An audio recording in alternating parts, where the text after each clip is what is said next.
ಇವತ್ತು ನಾವು ನಮ್ಮೂರಿನ ಭೀಮನಗರದಲ್ಲಿ ಮಾತಾ ರಮಾಬಾಯಿ ಅಂಬೇಡ್ಕರ್ ಅವರ ಜಯಂತಿಯನ್ನು ಆಚರಿಸಿದ್ದೇವೆ. ಆಚರಿಸುವುದರ ಮೂಲಕ ಭಾರತ ದೇಶಕ್ಕೆ ಇನ್ನೊಂದು ಸಂದೇಶವನ್ನು ಕೊಡಲು ಹೊರಟಿದ್ದೇವೆ. ಆ ಸಂದೇಶ ಏನಂದರೆ, ಇದೇ ಫೆಬ್ರವರಿ ತಿಂಗಳಿನ 12ನೇ ತಾರೀಕು ಈ ದೇಶದ ಮೂಲೆ ಮೂಲೆಯಲ್ಲಿರ್ತಕ್ಕಂಥ ಎಲ್ಲ ಬೌದ್ಧ ಭಿಕ್ಕುಗಳು, ಬೌದ್ಧ ಅನುಯಾಯಿಗಳು, ಬಾಬಾ ಸಾಹೇಬ್ ಅಂಬೇಡ್ಕರ್ ಅನುಯಾಯಿಗಳು, ಈ ದೇಶದ ಮಹಾಪುರುಷರ ತತ್ವ ಸಿದ್ಧಾಂತವನ್ನು ಒಪ್ಪಿಕೊಂಡಿರ್ತಕ್ಕಂಥ ಎಲ್ಲ ಬೌದ್ಧ ಅನುಯಾಯಿಗಳು ದಿಲ್ಲಿ ಚಲೋ ಎನ್ನುವ ಒಂದು ಹೋರಾಟವನ್ನು ಮಾಡ್ತಿದ್ದಾರೆ. ಆ ದಿಲ್ಲಿ ಚಲೋ ಎನ್ನುವ ಹೋರಾಟಕ್ಕೆ ಕಾರಣ ಏನಂದರೆ, 1949ರಲ್ಲಿ BT ಆ್ಯಕ್ಟ್ ಅಂದರೆ ಬುದ್ಧ ಟೆಂಪಲ್ ಆ್ಯಕ್ಟ್ 1949 ಆ ಒಂದು ಕಾಯ್ದೆ ಮಾಡಿದಾಗ ಈ ದೇಶದಲ್ಲಿ ಇರ್ತಕ್ಕಂಥ ಅನೇಕ ಬೌದ್ಧರಿಗೆ, ಅನೇಕ ಬಹುಜನರಿಗೆ, ಮೂಲ ನಿವಾಸಿಗಳಿಗೆ ಅನ್ಯಾಯ ಆಗ್ತಾಯಿದೆ. ಕಳೆದ ಅನೇಕ ಶತಕಗಳಿಂದ ಅನ್ಯಾಯ ಆಗ್ತದೆ. ಯಾವ ರೀತಿ ಅನ್ಯಾಯ ಆಗ್ತದೆ ಅಂದರೆ, ಭಾರತ ದೇಶದಲ್ಲಿ ಹಿಂದೂ ಧರ್ಮಸ್ಥಳಗಳಲ್ಲಿ ಹಿಂದೂ ಬಾಂಧವರ ಒಂದು ಟ್ರಸ್ಟ್ ಆಗಿರ್ಬೋದು, ಮಂಡಳಿ ಆಗಿರ್ಬೋದು, ಹಿಂದೂ ದೇವಸ್ಥಾನಗಳಲ್ಲಿ ಹಿಂದೂ ಬಾಂಧವರು ಆ ಟ್ರಸ್ಟನ್ನು ನಡೆಸ್ಕೊಂಡು ಹೋಗ್ತಾರೆ. ಈ ದೇಶದ ಮುಸ್ಲಿಂ ಬಾಂಧವರಾಗಿರ್ತಕ್ಕಂಥ ಮುಸ್ಲಿಮರ ಮಸ್ಜಿದ್ಗಳಲ್ಲಿ ಮುಸ್ಲಿಂ ಧರ್ಮದ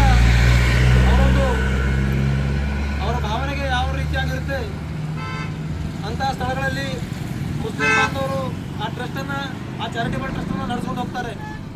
ಕ್ರಿಶ್ಚಿಯನ್ ಬಾಂಧವರು ಅವರ ಕ್ರಿಶ್ಚಿಯನ್ ಒಂದು ಧಾರ್ಮಿಕ ಸ್ಥಳವನ್ನು ಅವರೇ ಖುದ್ದಾಗಿ ಟ್ರಸ್ಟ್ಗಳನ್ನು ನಡೆಕೊಂಡು ಹೋಗ್ತಾರೆ.